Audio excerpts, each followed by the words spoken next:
आ, आ, अतीतका पानाहरू, अतीतका पानाहरू।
आखिर जितेरै छोड्यौ होइन त?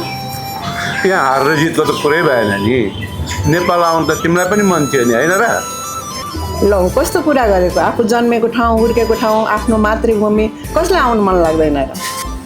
अनि तिमीलाई पनि मन त रहेछ नि, मैले कसरी जितेँ? अनि होइन त, हाम्रो नेपाल जाने कुरै भएको थिएन। राति सुतेर उठ्दाखेरि बच्चाले जस्तो ढिप्पी गरेर नेपाल जाउँ नेपाल जाउँ नेपाल जाउँ भनेको भने गरिरहेको थियो। पहिला यो फार्म व्यवस्थित होस् अनि जाउँला भनेकै थिएँ नि। खै बिमला, आजभोलि मलाई के भयो आमाको बहुत याद आइरहन्छ। आमाले हामीलाई सङ्घर्ष गरेर हुर्काउनु भएको, खुवाउनु भएको, पियाउनु भएको र आफूले गरेको दुःखको दिनहरू मेरै वरिपरि घुमिरहन्छ। मलाई यस्तो लाग्छ मेरो आमा मेरै वरिपरि कतै हुनुहुन्छ। अनि बुवा हुनुहुन्न थियो र?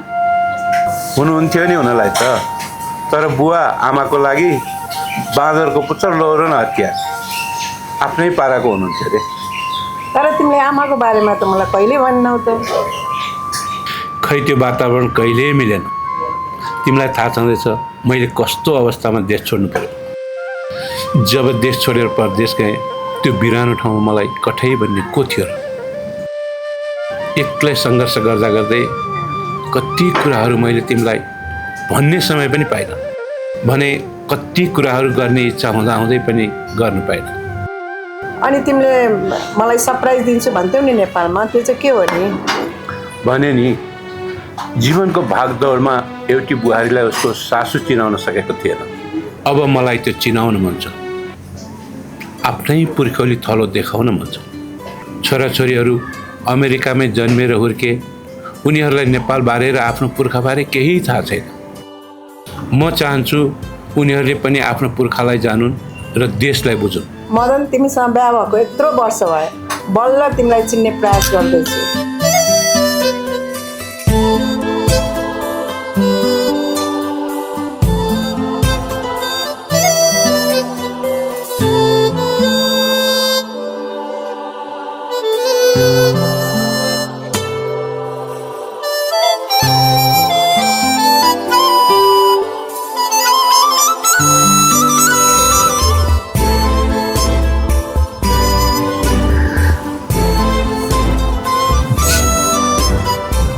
भाइ यहाँ रोकौँ न। हुन्छ। भाइ,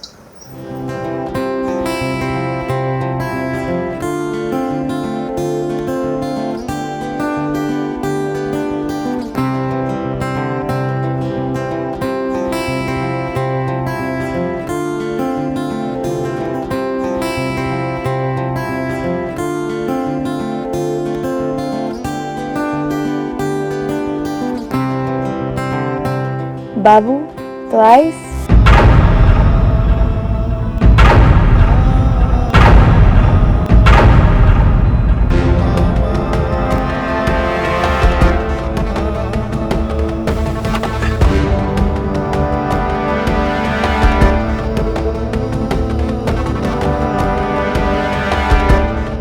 कति ठुलो भएछ, तँलाई आमाको माया लाग्छ?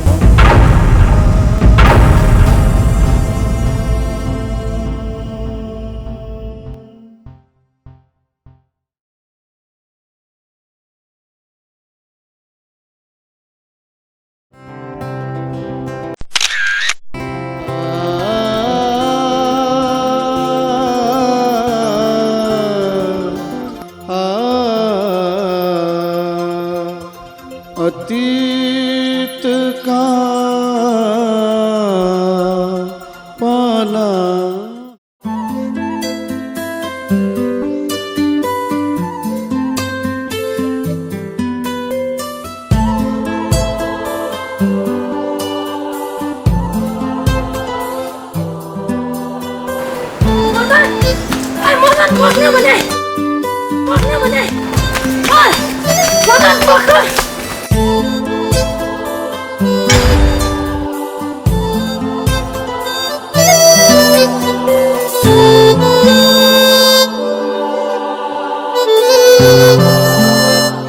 मदन,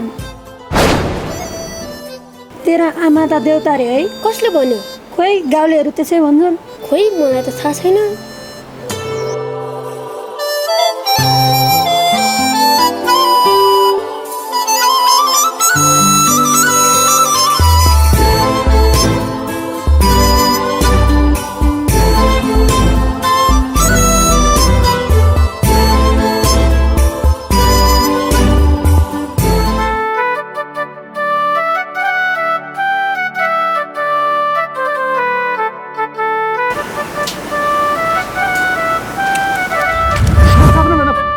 चिसो हुन्छ क्या।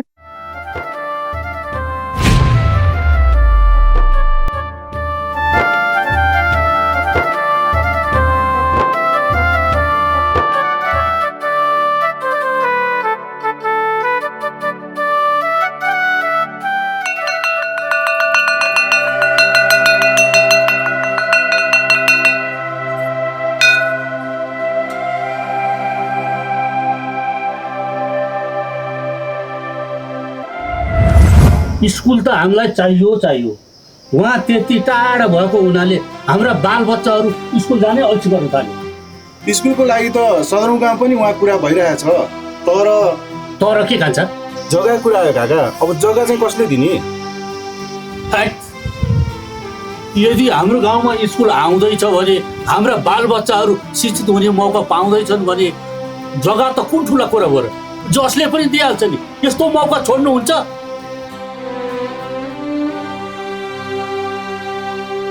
खै त काका, त्यो रोकिएको त्यही जग्गाकै कारणले हो।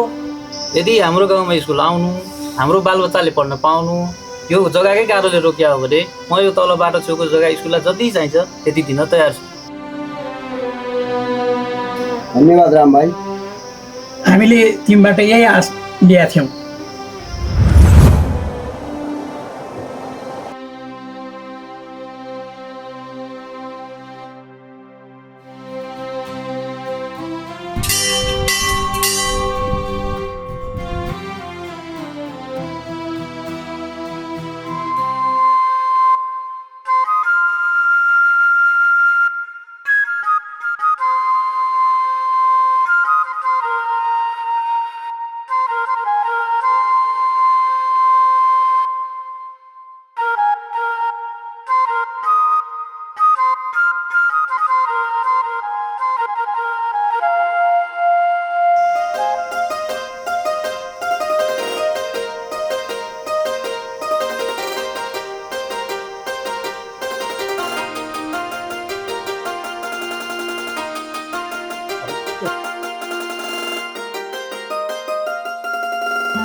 आज यस मन्दिरको छाना फेर्ने कार्यक्रम सुसम्पन्न भएको छ। यो छाना छाउने कार्यलाई चाहिँ नि सहयोग गर्ने यसै ठाउँमा जन्मेका यसै गाउँमा हुर्केका हाल अमेरिकाको भर्जिनिया सहरमा आफ्नै व्यापार व्यवसाय गर्ने श्री गणेश बहादुर थापाको नाति रामबहादुर थापाका छोरा मदन बहादुर थापाको आर्थिक सहयोग रहेको छ। मदन बहादुर थापा र उहाँको परिवारलाई आगामी दिनमा अझै सफलताको शुभकामना टक्राउन चाहन्छ।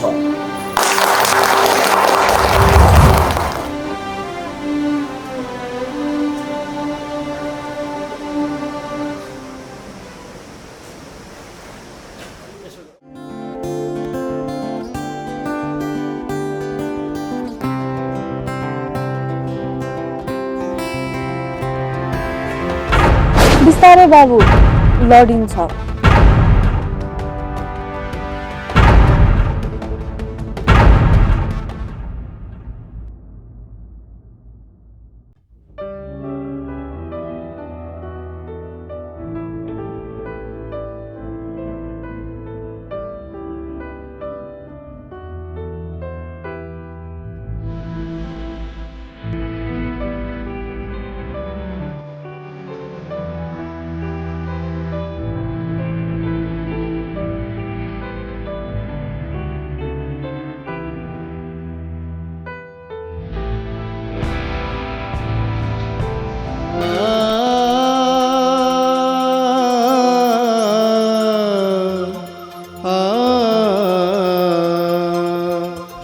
अतीत का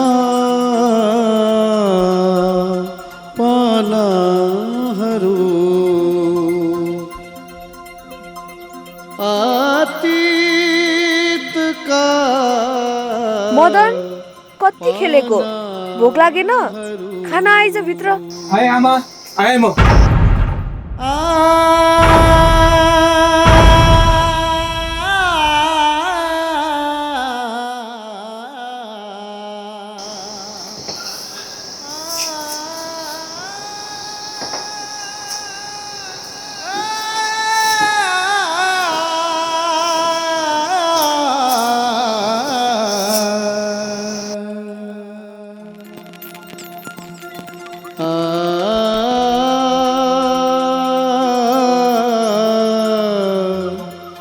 सर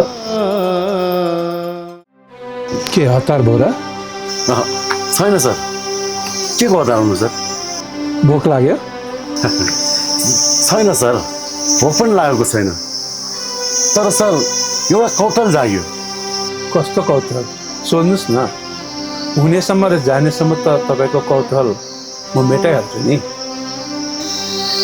सरले यो गाउँमा पाइला राख्दादेखि नै मैले विचार गरिरहेको छु कि सरको यो गाउँसँग कुनै न कुनै सम्बन्ध छ। यो गाउँको बाटोमा यहाँका बोट बिरुवा, खोला नाला, वन जङ्गल र यहाँका घर आँगन र यहाँका मान्छे परिवारमा हजुरको कुनै न कुनै अतीतका यादहरू लुकेको हुनुपर्छ।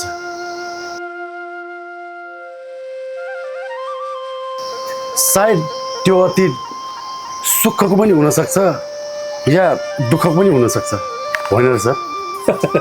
तपाईँ त साइकोलोजीको विद्यार्थी भन्दा पनि कडा हुनुहुँदो रहेछ। मनको कुरा ठ्याक्कै बुझ्ने। मिलाएर सर 100% मिल्यो। मेरो हजुरबा बुवा यही गाउँमा जन्मिनु भएको हो। हजुर? अनि हजुरको बुवा हजुरबुवा यहाँ जन्मिनु भयो, अनि हजुर चाहिँ यहाँ जन्मिनु भएको होइन? तपाईँ त साँच्चै फिलोसफरै हुनुहुँदो रहेछ नि। विभिन्न कारणले गर्दा मेरो जन्म चाहिँ मेरो मामा घर गोदावरी बिसङ्कुमा भएको अरे, त्यो पनि गोठमा। पारिवारिक समस्या हजुर, यस्तो कुरा धेरै सुनेको नि छु, देखाएको छु। अनि सर भनेपछि आज तपाईँ सबै मेरो कथा सुन्ने मुडमा हुनुहुन्छ होइन? अवश्य सर। अघि हजुर गाडीबाट ओर्लिएदेखि नै मैले हजुरलाई एकदम निहालिरहेको छु सर। हजुरको अनुहारको हावभाव देखेर यस्तो लाग्यो कि हजुर र यो गाउँको बिच केही न केही कनेक्सन छ है। अब फेरि सरको बानी बेहोरा कस्तो छ, अब सोधिहालौँ भने फेरि सर झनक्क रिसाउनु होला भने डर पनि थियो मलाई। अब सर त मजाको हुनुहुँदो रहेछ नि। अब सरको कथा मजाले सुन्ने हो। तपाईँ पनि निकै रमाइलो मान्छे हुनुहुँदो रहेछ। यस्तो रमाइलो मान्छे यात्राभरि साथ भयो भने यात्रा पनि निकै रमाइलो हुन्छ नि। मेरो बुवा आमाको बिहे 13 वर्षमा नै भएको अरे। उहाँहरूको उमेरमा जम्मा 2-3 महिना मात्रै फरक छ अरे। ओहो, 13 वर्षमै बिहा? अनि कानुनले के गर्दैन त सर? त्यति बेला बालविवाहको कानुनै बनेर हिँड्छ। अनि सर त्यो बेला छ नि हजुरको बुवाले आमालाई बुवाले चाहिँ हेर्नु भएन त? कहाँ देख्नु, 81 बिहा भयो नि। न बुवाले आमा देख्नुभयो न आमाले बुवा देख्नुभयो। ल आउनुहोस् बसेरै कुरा गरौँ। यहीँ बस्नु आउनुहोस्। मेरो आमा सानैदेखि निडर, चञ्चले र साहसी स्वभावको हुनुहुँदो रहेछ। उहाँलाई नआउने त कुनै कामै थिएन। आमाको उमेर 13 वर्ष पुगेछ। विषमकुका हुने खानेका सन्तान 13 वर्ष पुगेपछि बिहा गर्न हतार भएछ। त्यो बेलामा छोरा होस् कि छोरी 12-13 वर्ष पुगेपछि बिहा गर्न हतार हुँदो रहेछ। अब आमाको पनि घरमा बिहाको कुरो चल्यो। अब वर चाहियो। फेरि त्यो बेलामा टाढा टाढादेखि वर खोज्न हाम्रै गाउँमा आउँदो रहेछन्। मेरो आमाका बुबा काका को वर खोज्नलाई फेरि यही गाउँमा आउनुभएको छ। अब रमाइलो कुरो सुन्नुहोस्। हजुर, यही गाउँमा वर खोज्न आउनुको कारण थाहा छ तपाईँलाई?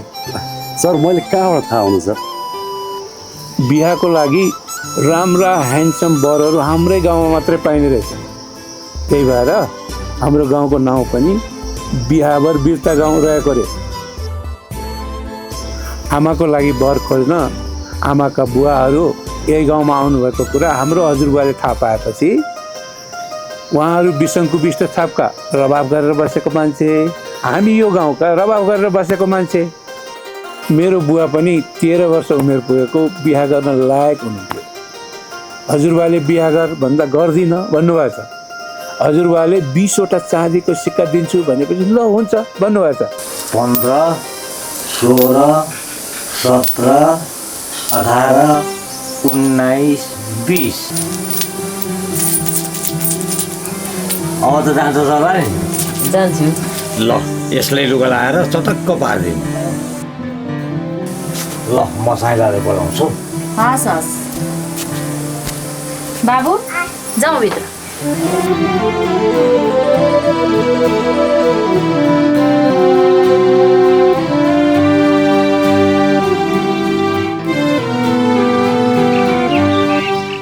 भनेपछि केटोले राजीनामा लेख्न, तमसुक लेख्न, अड्डा अदालतका सबै प्रकारका कागजात लेख्न जान्दा रहेछन्।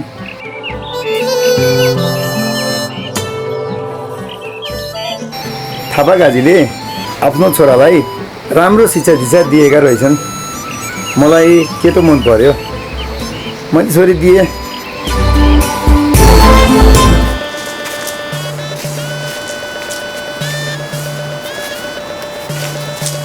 अलिक छिटो हिँड्न। यो मोरको थैली किन बोकेर आएको? घरमै राखेर हुन्थेन, कसले लान्थ्यो?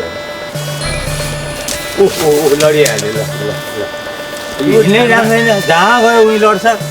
चोट त लागेन? छैन।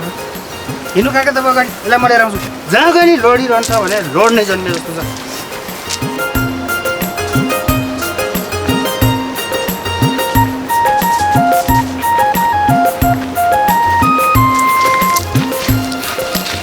ए साइला, हजुर हाम्रो रामलाई विष्टकारीले छोरी दिएला नि त? तिरीका काका पनि के कुरा गर्नुहुन्छ हौ? बेबरका थापा काजीका सन्तान होइन हजुर? नाम इज्जत मान प्रतिष्ठा केमा कमी छ ल भन्नु त? त्यसैमाथि काका हाम्रो राम 13 वर्षको उमेरमा चिठी लेख्न जान्ने, तमसुक लेख्न जान्ने, अड्डा अदालतको सबै काम जानेको, हनुमान चालिसा पढ्ने, विष्णु स्तोत्र पनि पढ्ने, चण्डी पाठ खरर गर्ने यस्तो केटा त यो ठाउँमा त होइन काका, यो देशमै छैन। यतिको केटालाई केटी दिँदैन त आँखा चिम्म गरेर दिन्छ। बुझ्नु? तैँले ठिक भनी साइला विष्ट परिवार गोदावरीका पनि मान सम्मान प्रतिष्ठा भएकै खानदानी हुन्। हजुर त्यस्तो खानदानी घरमा सम्बन्ध जोड्न पाउँदा हाम्रो पनि सौभाग्य होइन त? ए काका यो थापा परिवारको मात्र सौभाग्य हो त, यो त विष्ट परिवारको पनि सौभाग्य हो। यतिको केटालाई केटी दिँदैन नि त। हिँड्नु हिँड्नु जो आउँछ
यहाँका बाख्रा खै छैनन् त, कता गए? कतै स्यालले त लगेन?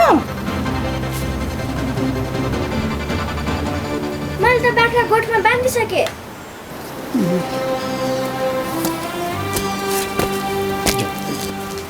ए धेरै राम्रो गरिस्। त्यसो भए म गाईलाई खोलिदिन्छु। ए पर्दैन पर्दैन, मैले त्यो पनि दिइसके। ए तैँले घाँस काटेर बाख्रा पनि बाँधिसकिस्?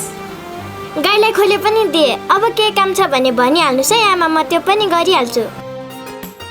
अब के काम बाँकी हो? सबै तैँले गरिसकिछस्। त्यही भात पकाउन मात्रै बाँकी त हो नि। पकाइदिउँ? सबै काम तैँले गरेर मैले चाहिँ के गर्नु? मेरी प्यारी आमा, आराम गरेर बस्ने। अहिले म आराम गर्न थाले भने चाँडै बुढी हुन्छु, रोगी हुन्छु। त्यसैले केही काम त मलाई पनि गर्न दे न छोरी। यति चाँडै रोगी नबना न। हस् आमा हस्, मेरी प्यारी आमालाई रोगी होइन निरोगी भएको हेर्न चाहन्छु। साँच्ची आमा, म एकछिन सरलाकोमा पुगेर आउँछु है। हुन्छ जा। ए सुन त। हजुर। बुवा पनि आइपुग्ने बेला भइसक्यो। चाँडो घर आइज नि फेरि। तँलाई देख्नु भएन भने गाली मैले खानुपर्छ। बुवाको प्यारी छोरी। हस्। यस्तै फुर्तिली छे, केही भन्नै पर्दैन। भन्नुभन्दा अगाडि नै सबै काम सक्छ। तर यसले बिहे गरेर गयो भने यो घरको हालत के होला? उहाँ बाउले ज्वाइँ खोज्न थालिसके। यो केटी बिहे गरेर गएको घरले यसलाई चिन्यो भने त यसले त्यो घरलाई स्वर्गै बनाउँछु